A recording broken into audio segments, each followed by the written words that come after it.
Meet Mang Ruben. He is a simple man from a small town in the Philippines. His skin is dark from the sun, his hands are rough from hard work. Since he was a young boy, his world was the farm. He would wake up before the sun rose. The sounds of roosters and the smell of fresh soil were his alarm clock. He helped his father plow the fields. They used a carabao, their loyal partner in farming. Life was not easy, but it was full of simple joys. Farming was in his blood. It was the only life he knew. Growing up, Ruben learned everything about the land. He knew when to plant the rice seeds. He understood the language of the weather. He could tell if rain was coming just by looking at the clouds. His family did not have much money. Their wealth was in the harvest they gathered. Every grain of rice was a symbol of their sweat and effort. Ruben dreamed of giving his family a better life. He wanted his children to finish their studies. He hoped they would not have to work as hard as he did under the hot sun. This dream felt very far away. One day, an opportunity came. It was like a whisper of hope carried by the wind. A neighbor told him about jobs in New Zealand. They needed dairy farmers. New Zealand. The name sounded so distant, like a place from a storybook. Ruben was hesitant. He had never left his village before. The thought of leaving his family was painful, but the dream for his children was stronger. He imagined a future where they could eat well and go to a good school. This thought gave him the courage to take a leap of faith. The decision was made with a heavy heart. He talked to his wife, Elena. They both cried, knowing the sacrifice would be great. He would miss his children's birthdays. He would not be there to see them grow up every day. But this was a chance to build a stronger foundation for their future. He sold their small piece of land and borrowed money from relatives to pay for the fees. With a small bag and a heart full of both fear and hope, Ruben prepared to leave his home. He was a farmer from the Philippines, about to face the vast green pastures of New Zealand. When Ruben first arrived in New Zealand, he felt like he had landed on another planet. The air was crisp and so cold it hurt his lungs. This was a stark contrast to the familiar tropical heat of the Philippines. He saw endless fields of green, much larger than any farm he had ever seen. The sky seemed bigger and bluer. Instead of carabaos, there were hundreds, even thousands of cows dotting the landscape. Everything was different. The language, the food, the culture, it was all overwhelming. He felt very small and very alone in this big new country. The first few weeks were the hardest. The cold weather seeped into his bones. He had to wear thick layers of clothing just to stay warm, something he was not used to. He missed the comforting taste of his wife's adobo and sinigang. The food in New Zealand was strange to him. He also struggled with the language. People spoke English so fast, and their accent was difficult to understand. He would often just nod and smile, even when he did not know what they were saying. Loneliness was a constant companion, especially during the quiet nights when he thought of his family so far away. The farming methods were also a huge shock. In the Philippines, he used his hands and simple tools. Here, everything was high-tech. There were giant milking machines that looked like something from a science fiction movie. Tractors were as big as a small house. He had to learn how to operate complex equipment and use computers to track the cow's health. It was intimidating. He felt clumsy and slow compared to the local workers. He worried that he would not be able to keep up, and that he would fail the family he had promised to support. Despite the difficulties, Ruben did not give up. He remembered the reason he was there. He thought of his children's faces and his wife's encouraging words. Every night, before sleeping, he would look at their picture. It was his source of strength. He told himself that he had to learn. He had to adapt. This was his one chance to change their lives. So, with determination in his heart, he faced each new day as a challenge to be conquered. He knew his journey was just beginning, and he was ready to prove that a simple farmer from the Philippines could thrive.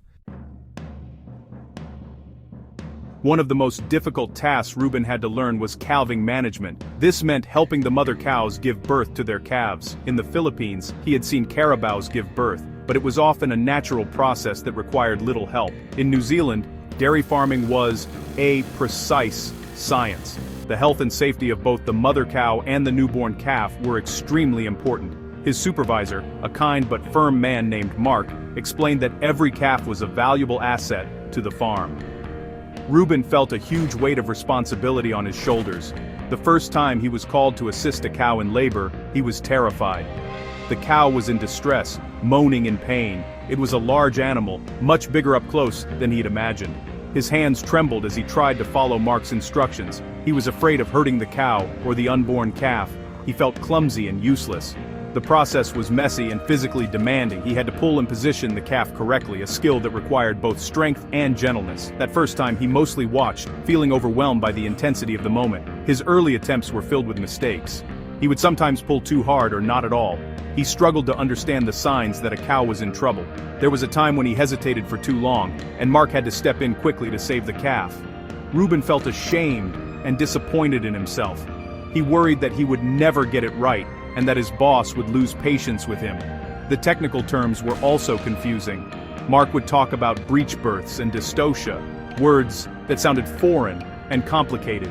He felt like he was back in school, learning a subject he could not understand. But Reuben was not a quitter. Every evening, after a long day of work, he would read books and watch videos about calving. He would ask his more experienced co-workers for advice. He wrote down notes in a small notebook, translating the English terms into his own language so he could remember them better. He started to observe the cows more closely, learning to recognize the subtle signs of labor. He wanted to understand the animals, not just follow orders. He was determined to master this challenging but crucial part of his job. He knew that the lives of these animals were in his hands. Slowly but surely, Reuben's hard work began to pay off. With each calving season, his confidence grew. He learned to be calm and patient. He started to understand the rhythm of the farm and the needs of the animals. He developed a gentle touch and an instinct for what to do. He could now tell when a cow needed help and when it was better to let nature take its course. His hands, once trembling with fear, became steady and sure. He was no longer just following instructions. He was making decisions based on his own knowledge and experience. His supervisors noticed the change in him. Mark began to trust Reuben with more responsibilities. He would often assign Reuben to the calving shed, knowing the cows were in good hands. One night, a cow was having a very difficult birth. Mark was in another part of the farm. Reuben was the only one there. He remembered everything he had learned. He calmly assessed the situation and successfully delivered a healthy calf, saving both the mother and her baby. When Mark arrived, he saw Reuben tending to the newborn. He simply patted Reuben on the back and said, "Good job, mate." Those 3 words meant the world to Reuben. He developed a special connection with the animals. He gave them names and would talk to them while he worked. He saw them not just as livestock, but as living beings that deserved care and respect. He felt a sense of pride and joy every time a healthy calf was born under his watch. These moments were a reward for all his hard work.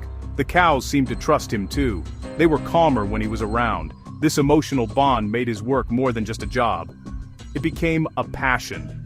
He was not just a worker, he was a caretaker. His reputation on the farm grew. He became known as the go-to person for calving issues. Other workers, even the local ones, would ask for his opinion. Reuben, the quiet and shy Filipino who once struggled to understand English, was now a respected expert in his field. He had proven that dedication and a willingness to learn could overcome any barrier. He had not only adapted to his new environment, but had also excelled in it. His journey from a novice to a trusted senior farmhand was a testament to his resilience and hard work. With every paycheck, Reuben felt a deep sense of accomplishment. The first thing he always did was send a large portion of his earnings back home to the Philippines. This act was more than just a financial transaction. It was a symbol of his love and sacrifice. He imagined the relief on his wife's face and the joy of his children. He knew the money would pay for their school fees, put better food on their table, and repair their small house. Every dollar he sent was a piece of his hard work, a testament to the cold mornings and long nights he endured for them. This was his why, the fuel that kept him going. As years passed, Reuben's sacrifice bore fruit.